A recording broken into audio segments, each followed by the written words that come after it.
ಯಾರನು ಸೇರೋದು ಬಾಳ ತೀರ್ಮಾನ, ಅದನ್ನು ಮೀರಿ ಸಾಗದು ಈ ಜೀವನ.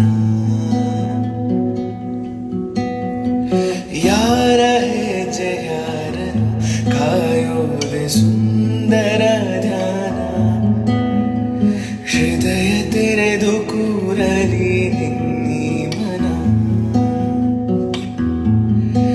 ಕೊನೆಯಾಗಿರೋ ದಾರಿ ಹೊಸ ದಾರಿಗೆ ರೂವಾರಿ, ಗುರಿ ಸೇರಲಿ ಸೇರಿ ಜಗವೇ ಕೇಳಿಕೊಂಡಿದೆ ಆದಿ